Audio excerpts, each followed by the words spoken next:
சொல்லு.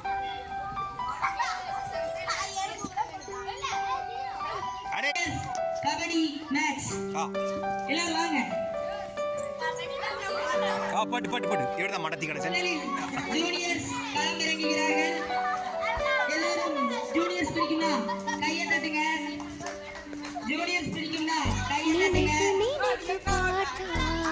ஜூனியர்ஸ் பிடிக்குமா கையை தட்டுங்க.